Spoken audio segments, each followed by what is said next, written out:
Gəlin coast sözünü, shore və bank sözlərini öyrənək. Hər üçünün mənası sahil deməkdir. Bu sözləri bizə imtahanda qarşımıza necə çıxır? Baxın, birləşmə daxilində on the coast of və yaxud da on the shore və yaxud da on the bank. Hər üçünün mənası sahilində deməkdir. Bizim burada diqqət yetirəcəyimiz məqam bunların Z artiklından işlənməyidir. Deməli, və qarşısında da sözün olaraq on işlənir, bunu unutmuruq. Hər üçünün mənası eynidir, bir-birindən heç bir fərqi yoxdur. Bir də bunu qeyd edeyim ki, həmin sözlər sayılan isimlərdir uşaqlar. A bank, a coast və yaxud da a shore şəklində işlədə bilərik. Məsəl üçün deyirəm ki, a river bank, çayın sahili, eləmi? Bir də burada biz onu A artiklından işlətdik. Çünki burada bank sözü sayılan isimdir. River isə onun təyin edicisidir. Hansı sahil? Çayın sahili. Və yaxud da deyirəm ki, a sea shore. Məsələn, dənizin sahili. Hansı sahil? Dənizin sahili. Yenə burada sea shore sözünün təyin edicisi olur. Yəni bu sözlərin hər üçü sayılan isimdir. Ə artiklından işlənə bilərlər. Özlərindən əvvəldə təyin edici tələb eləyə bilərlər.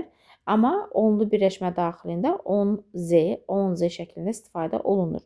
Bir də sizə bir şey öyrədim, sonra nümunələrə baxaq. Coast sözünün fe'l kimi bir mənası var. Progress. Yəni uğur almaq, succeed də deyə bilərik. Yəni sən nəyisə əldə eləmək üçün heç bir əziyyət çəkmirsən, amma onu qazanırsan. Bu zaman coast fe'lindən istifadə edə bilərik. Qeyd edeyim ki, coast o zaman qaydalı fe'l olur və id şəkilçisi qəbul edir.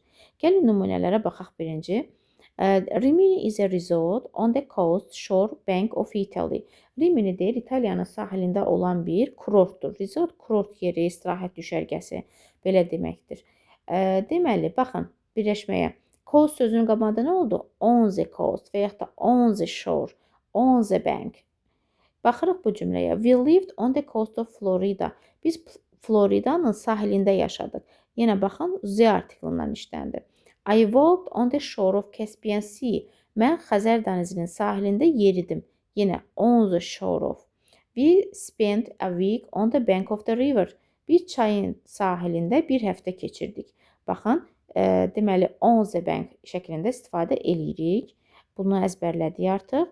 Bir də baxırıq, mən dediyim hissəyə to progress or succeed without any effort or difficulty.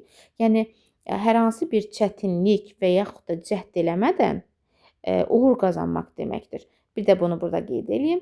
Without any, sizə demişdim, any inkar cümlələrində işlənir.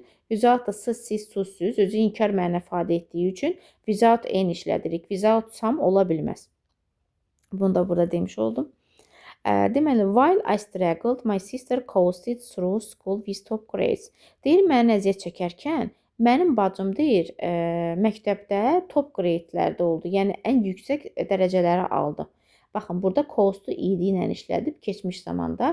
Çünki burada coasted odur ki, yəni bacım heç bir əziyyət çəkmədən yüksək dərəcə aldı, yüksək qiymətlər aldı. Bu şəkildə istifadə edə bilərik coast sözünü. Burada qaydadan yenə sizə bir xatırlatma eləyirəm. Baxın, while'dan sonra nə verib? Keçmiş zaman, digər tərəfdə keçmiş zaman. Deməli, while'ın uzlaşmasını burada xatırlayırıq ki, while üstə gələk past simple, digər tərəfdə də past simple.